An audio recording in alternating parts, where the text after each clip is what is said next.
Começamos com um fotógrafo que, buscando uma foto melhor em um parque na Índia, acabou não voltando. Número 1. O fotógrafo e a tigresa em Ranthambore, Índia. 9 de outubro de 2023. Começou como qualquer outra manhã da estação seca no Parque Nacional Ranthambore, na Índia. Uma área de aproximadamente 1.300 km², repleta de penhascos, ruínas antigas e território de tigres, no estado do Rajastão.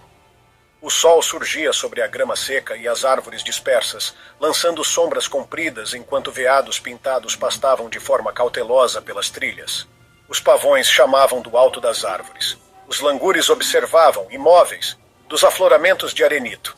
E não muito longe dali, em um matagal alto a menos de 10 metros da estrada, um tigre já estava em movimento. Ranthambore é uma das reservas de tigres mais visitadas da Índia, famosa pela alta densidade de tigres de Bengala e pela facilidade em avistá-los. Mas essa visibilidade também traz riscos. Esses animais não são domesticados. São predadores de emboscada, silenciosos, territoriais e capazes de saltar quase 10 metros para atacar. Uma tigresa adulta pode pesar mais de 130 quilos e derrubar presas 3 vezes maiores. E quando há filhotes envolvidos, o comportamento muda. Eles não blefam, não avisam e jamais dão uma segunda chance. Brandon Miller, fotógrafo de viagens de 33 anos, vindo do sul da Califórnia, havia chegado à Índia há menos de 2 semanas quando marcou seu primeiro safari em Ranthambore. Era sua terceira expedição no parque. Brandon era freelancer e crescia nas redes sociais, focando em aventuras, drones, vida selvagem e vídeos de experiências em destinos exóticos. Ele já havia publicado fotos de leopardos no Sri Lanka e de templos no Camboja. Amigos o descreviam como generoso e extremamente curioso, sempre valorizando os guias locais e dando os devidos créditos. A viagem à Índia seria o auge, capturar um tigre de perto. Brandon não era imprudente, mas era ambicioso. Naquela manhã ele dividia um jipe aberto com apenas outra pessoa, Raj Patel, um guia de safari com mais de 10 anos de experiência. Raj era conhecido por ser meticuloso, seguir rigorosamente as regras e sempre reforçar. Aos visitantes, permaneçam sentados, não se inclinem e jamais subestimem a distância até um tigre. Eles entraram na Zona 4 pouco depois do nascer do sol e passaram quase 1 hora observando veados, corujas e um par de chacais próximos a uma curva do rio. Por volta das 7h40 da manhã, Raji avistou 2 águias serpente-crestadas empoleiradas acima de uma clareira e parou o veículo para Brandon fotografar. O fotógrafo ajustou a lente, reclamando da luz, e então se levantou sobre o assento para conseguir um ângulo melhor. Raji o alertou para se sentar, mas já era tarde. A tigresa já os havia notado. Ela surgiu da esquerda, vinda do capim elefante alto, a apenas 10 metros. Mais tarde identificada como T-113, uma fêmea de 6 anos que patrulhava a área com filhotes, era conhecida pela agressividade. Sem qualquer aviso, ela saltou da vegetação e ultrapassou a lateral do jipe com velocidade assustadora. Brandon nem teve tempo de reagir. A tigresa o atingiu com as garras no ombro e nas costas, desequilibrando-o. Em instantes, cravou seus dentes no torso de Brandon e o puxou para fora do veículo, desaparecendo no matagal em meio a um borrão de movimento. O grito foi breve. O silêncio que se seguiu foi ainda mais angustiante. Raji imediatamente acionou o rádio. Permaneceu no veículo, fixando o olhar no ponto onde Brandon havia sumido. Os guardas do parque chegaram em poucos minutos, mas não encontraram nem o tigre nem Brandon. Equipes de rastreamento foram mobilizadas, seguindo pegadas e trilhas de arrasto, além de câmeras escondidas. A busca foi interrompida ao pôr do sol e retomada na manhã seguinte. Por volta das 8 horas, localizaram o corpo de Brandon perto de um leito seco de riacho, parcialmente consumido, com marcas consistentes com o ataque de uma tigresa adulta. A câmera dele foi encontrada próxima, quebrada e manchada de sangue. As autoridades confirmaram que T-113 nunca havia demonstrado agressividade antes. Ela não estava ferida nem fora provocada. Simplesmente reagiu como um predador selvagem reage ao perceber um movimento súbito. Brandon havia quebrado regras de segurança conhecidas, repetidas e aplicadas no parque.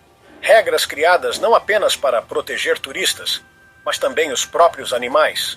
O Departamento Florestal da Índia classificou o ocorrido como acidente evitável. Raji Patel foi inocentado, seus registros de rádio e depoimento foram confirmados. Mesmo assim, O episódio reacendeu o debate sobre o impacto do turismo de influenciadores. Foi reforçado aos guias que qualquer hóspede que se levantasse em veículos deveria ser relatado. Os restos mortais de Brandon Miller foram cremados em Jaipur. Sua família divulgou apenas um breve comunicado pedindo aos viajantes que respeitassem os guias locais e evitassem correr riscos desnecessários. Um guarda do parque resumiu bem: a tigresa não agiu de forma imprevisível. Ela agiu como um animal selvagem age. E basta um movimento errado para que tudo acabe. Número 2. O biólogo e o ataque do urso pardo na Colômbia Britânica, Canadá. Em meio às montanhas da Colômbia Britânica, o silêncio pairava sobre as florestas ao redor do lago King Basket, conforme a luz do dia ia desaparecendo na noite de 12 de setembro de 2020. Ainda está preocupado porque precisa pagar para conversar? Venha para o lago. Aqui você pode bater papo quando quiser, sem nenhum custo. Além disso, há vários tipos de conversas para você escolher e aproveitar a diversão de conversar com leveza. Experimente agora mesmo.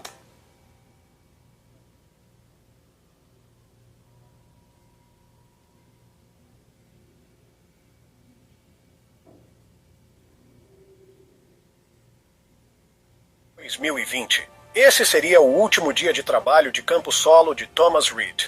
O local era remoto, até mesmo para padrões de áreas inexploradas, acessível apenas por antigas estradas de combate a incêndios, completamente fora da cobertura de celular. Os pinheiros se fechavam em torno de trilhas quase invisíveis, um terreno onde até caminhantes experientes avançavam com cautela, e onde ursos pardos circulavam com facilidade. Não era a primeira vez de Thomas naquela região. Ele estava monitorando o movimento dos ursos havia quase 2 semanas, documentando áreas de marcação e uso de trilhas para um projeto de documentário sobre predadores de topo, destinado a uma plataforma de streaming. Graduado pela Universidade da Colômbia Britânica, com especialização em ecologia de predadores, Thomas era conhecido por seu trabalho metódico e sua preparação rigorosa. Ele havia personalizado seu Jeep Wrangler especificamente para expedições desse tipo. Portas reforçadas, armazenamento de alimentos em compartimentos selados, comunicação por rádio instalada no teto e um localizador via satélite programado para enviar sinais a cada 48 horas. Na prática, seu veículo era ao mesmo tempo abrigo e estação de pesquisa. Quando estacionado, servia como ponto de observação, permitindo acompanhar a vida selvagem de perto sem precisar sair do carro. Naquela noite, Thomas estacionou em um topo de encosta, onde uma trilha de animais atravessava uma floresta inclinada. Instalou uma câmera de monitoramento a cerca de 5 metros do Jeep e voltou ao banco do motorista para organizar anotações e carregar dados das trilhas. Após uma pequena refeição dentro do veículo, guardou os restos de comida em um compartimento seguro para ursos, trancado em um cofre de aço adaptado no porta-malas. Depois de registrar suas observações no tablet, ele abriu ligeiramente a janela da frente para evitar o embaçamento, reclinou o banco e começou a cochilar. O que Thomas não sabia era que já estava sendo observado. Ursos pardos são predadores de topo e estão entre os animais terrestres mais poderosos da América do Norte. Estima-se que cerca de 15 mil ursos pardos habitem a Colômbia Britânica, uma das maiores concentrações do continente. Esses animais são solitários, percorrem grandes áreas e têm um olfato extraordinariamente aguçado, 7 vezes mais sensível que o de um cão farejador, capazes de detectar odores a mais de 9 quilômetros de distância. No início do outono, os ursos macho intensificam sua alimentação em preparação para o inverno, vagando por extensos territórios e explorando qualquer novidade em busca de alimento. O urso que encontrou o Jeep de Thomas era um macho adulto, posteriormente estimado em mais de 320 quilogramas, provavelmente atraído pelos odores remanescentes e pela atividade recente na trilha. Mesmo com todas as precauções de armazenamento, os ursos têm sido documentados tentando acessar caixas lacradas, veículos trancados e até esconderijos subterrâneos. Movidos pela curiosidade e pela força extrema, tornam-se perigosos mesmo sem demonstrar agressividade aberta. Por volta das 9 horas da noite, o urso se aproximou do Jeep. Circulou entre as árvores, farejando ao redor da trilha, e ficou de pé nas patas traseiras ao lado da janela do motorista. A proximidade do veículo com a trilha, somada aos odores humanos, já havia atraído o urso. Não se sabe ao certo o que desencadeou o ataque, movimento, luz ou cheiro, mas em segundos o animal atacou. O O primeiro golpe quebrou o vidro da janela. O segundo rasgou a vedação de borracha e entortou a moldura da porta. Thomas tentou se afastar para o banco traseiro, mas o urso já havia rompido a dobradiça da porta.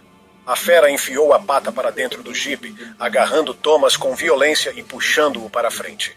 Marcas de sangue encontradas no painel e no teto indicam que ele lutou, talvez tentando alcançar o spray de pimenta que mantinha perto do console, mas não conseguiu usar. Em poucos segundos, o urso estava parcialmente dentro do veículo, golpeando, mordendo e rasgando tudo ao redor. Perfurações profundas e lacerações massivas marcaram as paredes e os estofados. Todo o lado do motorista ficou salpicado de sangue. Quando Thomas perdeu seu check-in programado 2 dias depois, o sistema emitiu um alerta de emergência. Um helicóptero de busca decolou ao amanhecer, com uma equipe terrestre rastreando o último sinal de GPS. Encontraram o jipe abandonado no fim de uma estrada de acesso, coberto por galhos e poeira. As janelas estavam quebradas. A porta do motorista havia sido arrancada das dobradiças. O solo ao redor estava manchado de sangue. Próximo ao veículo, encontraram restos parciais. Roupas rasgadas, uma bota, fragmentos de tecido e osso, compatíveis com o ataque fatal de urso. Perto dali, guardas instalaram uma armadilha com câmera. Na noite seguinte, o mesmo urso voltou. Foi capturado e, conforme o protocolo para ataques fatais, sacrificado. Doutor, minha esposa achou um valor alto no CPF dela no site, mas pediram uma taxa para liberar. Isso está certo? Vejam, tem pessoas deixando de receber 3 mil, 4 mil reais dessa indenização por causa de uma simples taxinha. Essa semana mesmo expliquei algumas vezes como vocês podem ter acesso a esse valor que o governo tem o dever de liberar. Só que em certos casos é necessário pagar uma taxa de liberação. E sim, é real. Essa pequena taxa serve para destravar o pagamento. Principalmente quando os valores são mais altos, como o seu caso aí, né? O valor irá cair na sua conta via Pix no mesmo instante. Pode consultar e finalizar. Para quem ainda não fez, leva menos de 1 minuto. Acesse aí o link abaixo para verificar também. E caso tenha valores, sacar ainda hoje.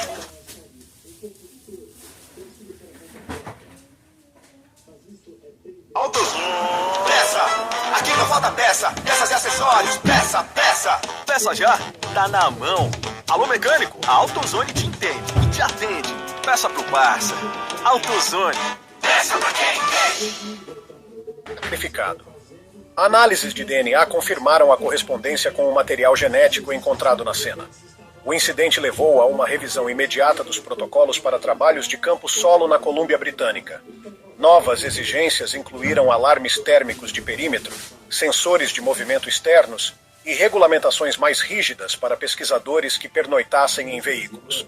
Embora Thomas estivesse cumprindo todas as orientações vigentes, especialistas ressaltaram que o aumento da atividade de ursos em algumas áreas, especialmente no período pré-hibernação, exige camadas extras de proteção.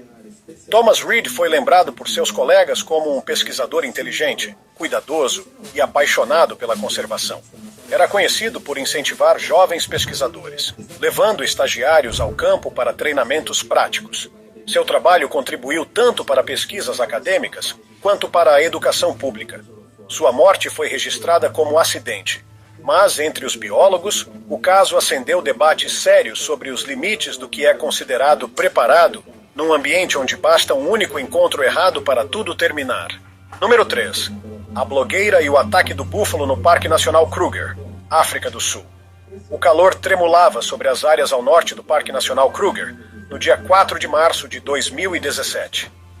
Um SUV prateado deslizava lentamente pela estrada de cascalho, enquanto o sol castigava a paisagem árida e o ar acima da trilha parecia derreter sob o calor.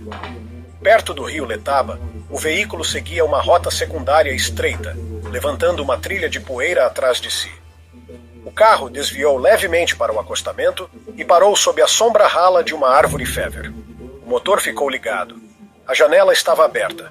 À distância, a cena parecia tranquila. Apenas mais um turista pausando para uma foto. Mas algo já os observava das árvores. O Kruger é um dos maiores e mais biodiversos parques de vida selvagem da África, estendendo-se por mais de 19.300 km² no nordeste da África do Sul. O parque abriga centenas de espécies, incluindo leões, elefantes, leopardos e búfalos africanos. Visitantes podem explorar o parque com seus próprios veículos, desde que respeitem regras rígidas. Permanecer nas estradas designadas, não sair dos veículos e jamais alimentar ou interagir com os animais.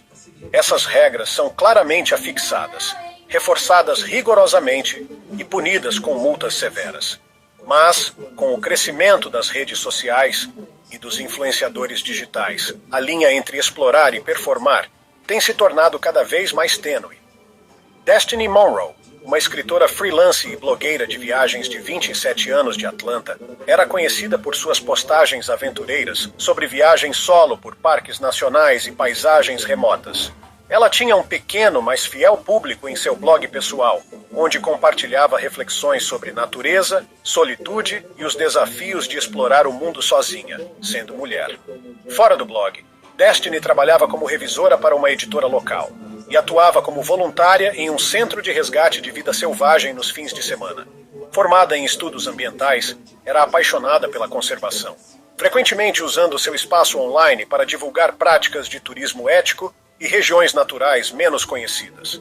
Amigos a descreviam como introspectiva e extremamente independente, alguém que preferia observar em silêncio do que criar espetáculos. Ela havia chegado à África do Sul com planos de escrever uma série sobre conservação da vida selvagem e ecoturismo, documentando suas experiências numa turnê autoguiada pelo Parque Kruger. No terceiro dia no parque, Destiny foi vista filmando a si mesma de dentro de seu carro alugado, parando repetidamente perto de animais. Postagens anteriores mostravam cenas dela alimentando macacos veludo, se aproximando demais de elefantes e realizando paradas não autorizadas em estradas de terra estreitas. Atitudes que, embora provavelmente tivessem a intenção de transmitir uma experiência mais imersiva, ultrapassavam limites importantes de segurança. Naquela manhã, suas gravações incluíam cenas de um rebanho de búfalos africanos pastando sob a névoa do calor, enquanto seu veículo lentamente se aproximava. Os búfalos africanos são considerados um dos animais mais perigosos da África.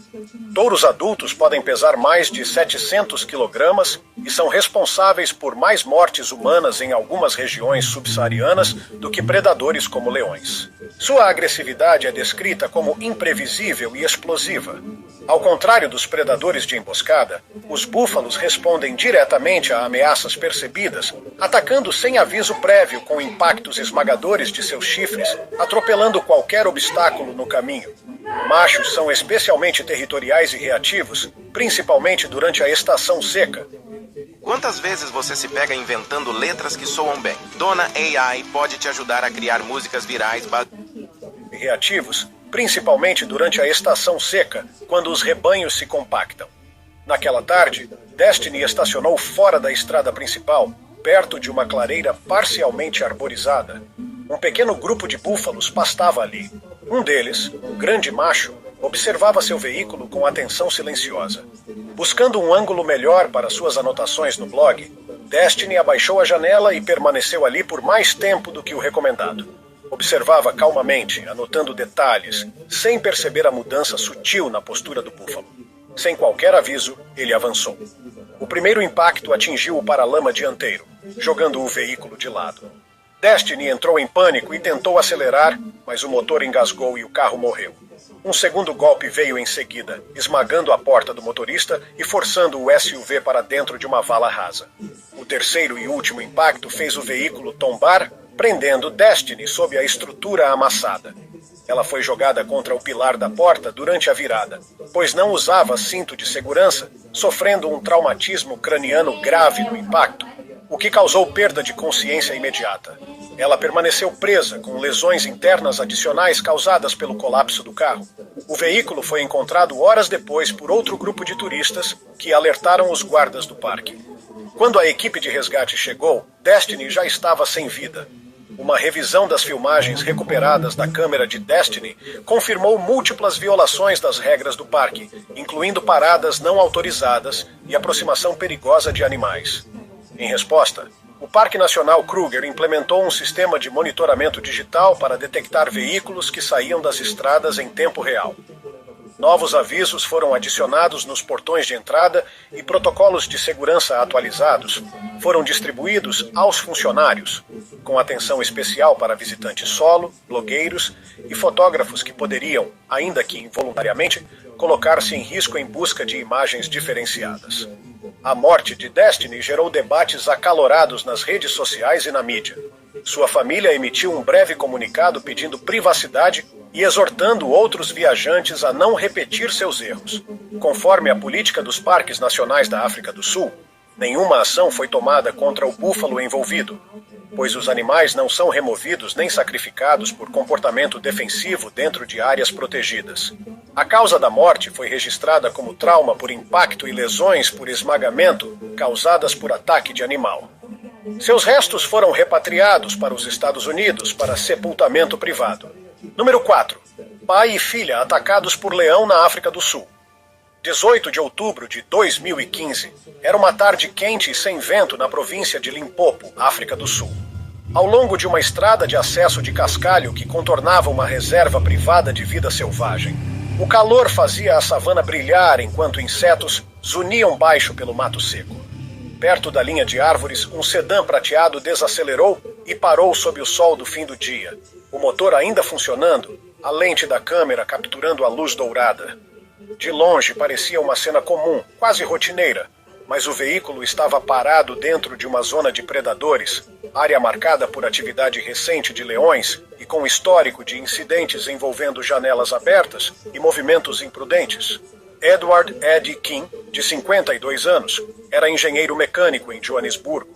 Pai de 2 filhos, havia tirado o fim de semana para uma escapada rápida com sua filha mais nova, Yuna, uma universitária de 19 anos em recesso acadêmico. Ed sempre fora apaixonado por viagens de vida selvagem e a reserva privada que escolhera oferecia uma alternativa mais tranquila às áreas nacionais superlotadas. Para ele, a viagem era uma oportunidade de reconectar.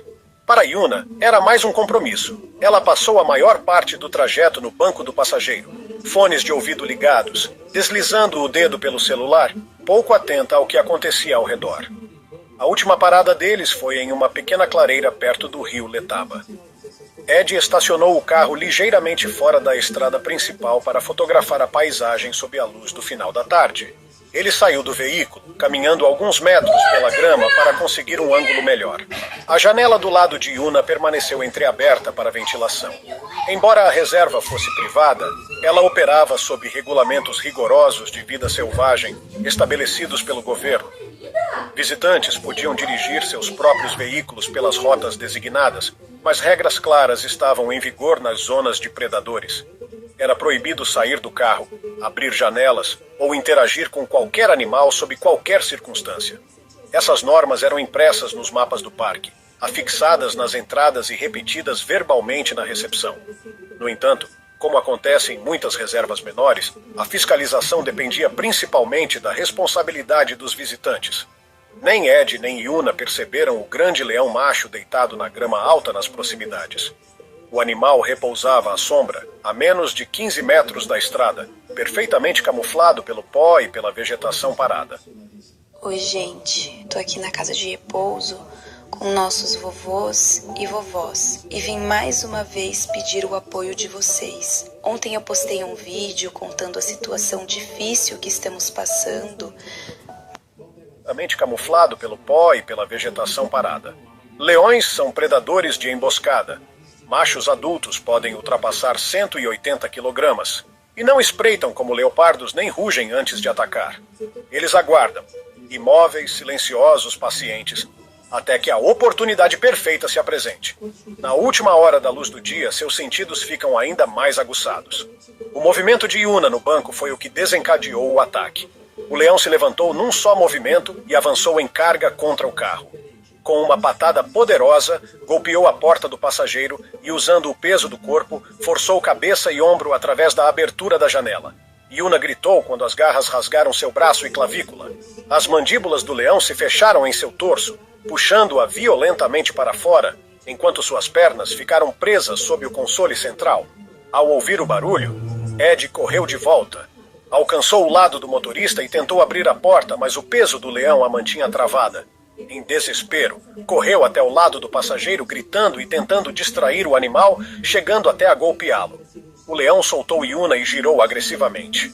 Em segundos lançou-se sobre Ed. O impacto o jogou de costas no mato seco e o animal o seguiu, arrastando-o para longe do carro.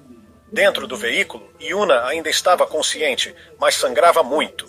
Seus ombros e peito estavam dilacerados e seu corpo parcialmente caído sobre o console. Durante a luta, o carro deslocou-se no cascalho e ficou preso numa posição irregular.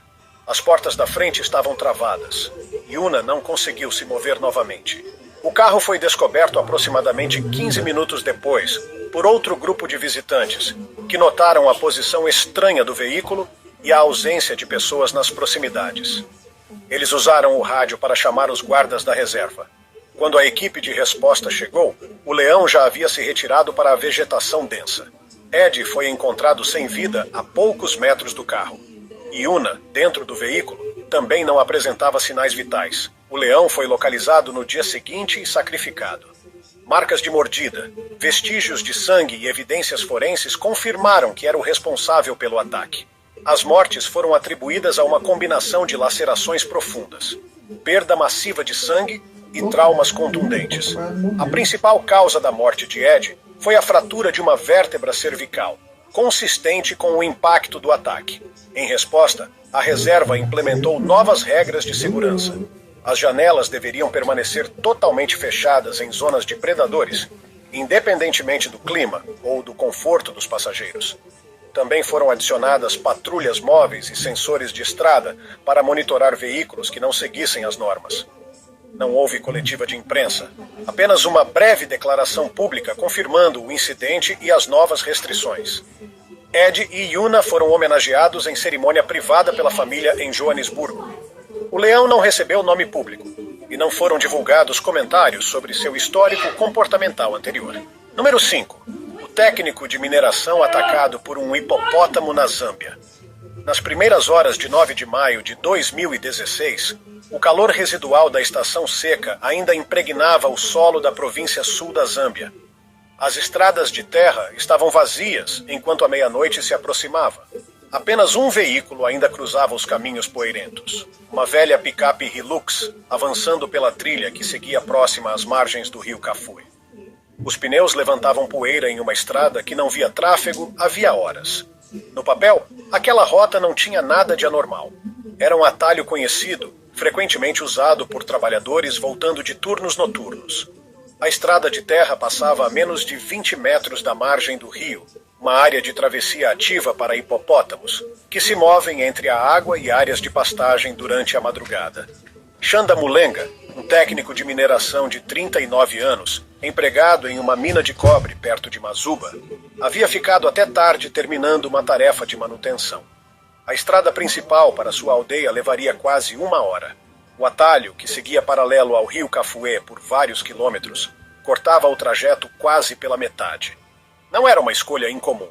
Chanda já havia feito aquele percurso diversas vezes sem problemas. Mas durante a estação seca, quando a grama diminui e as margens do rio ficam expostas, aquela região se transforma completamente. O rio Kafue é um dos mais importantes cursos d'água da Zâmbia e também um dos mais perigosos. Nas margens, muito mais do que água se esconde. Os hipopótamos utilizam essas áreas como corredores noturnos, emergindo para pastar e retornando antes do amanhecer. Com a ausência de chuvas, os caminhos que antes se espalhavam pelas planícies alagadas tornam-se estreitos e bem marcados, muitas vezes cruzando diretamente as estradas rurais. Um motorista não saberia que estava entrando numa zona de travessia até ser tarde demais. Oi gente, tudo bem com vocês? Eu sou o Ícaro Kadoshi e, para quem me segue nas redes sociais e me conhece há um tempo, seja na tela ou na vida mesmo, sabe que eu gosto de refletir sobre todos os assuntos da humanidade, dos mais fáceis aos mais difíceis de serem falados. E hoje eu quero falar sobre um tema que muita gente evita, mas que faz parte da vida: a nossa finitude.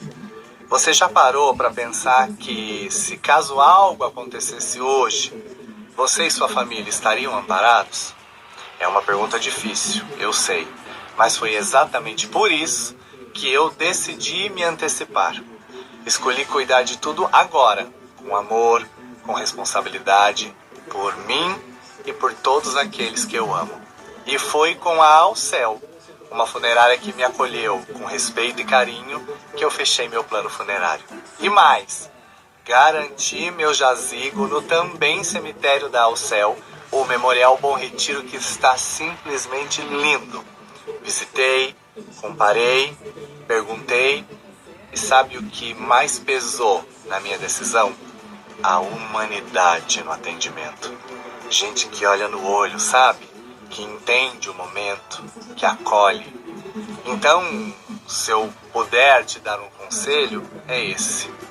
Não deixa para depois. Faça como eu. Pesquise, se informe e escolha com o coração.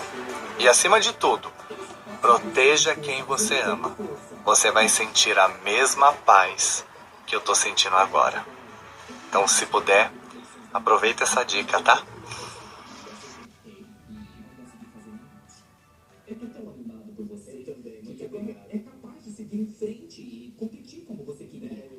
Empréstimo que libera na hora. A prova para negativado. Será que isso é verdade? Acompanhe até o final do vídeo para você saber. Olá, eu sou o Felipe da Realize e eu vim trazer uma solução de crédito para você hoje de forma... Demais. Hipopótamos não são predadores, mas são responsáveis por mais mortes de humanos na África do que qualquer outro grande animal. Machos adultos podem ultrapassar 1.300 quilogramas e tornam-se extremamente agressivos quando separados da água ou surpreendidos a curta distância.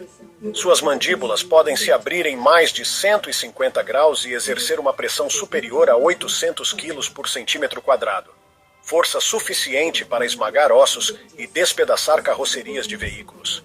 A maioria dos ataques acontece em completo silêncio, sem rosnados, sem ameaças, apenas uma investida repentina. Somente na Zâmbia, estima-se que entre 40 e 50 pessoas morram a cada ano em incidentes com hipopótamos, a maioria em áreas rurais onde a convivência com rios e lagos é parte da rotina. Muitos desses casos nem chegam a ser registrados oficialmente, mas autoridades e organizações de conservação apontam os hipopótamos como uma das principais preocupações em regiões como os vales dos rios Kafue e Luangwa. Nesses lugares, o perigo pode surgir da estrada aparentemente mais segura. Por volta da 1 da manhã, a picape de Xanda contornava uma curva, os faróis varrendo o mato ralo e o cascalho, quando uma forma colossal surgiu no caminho.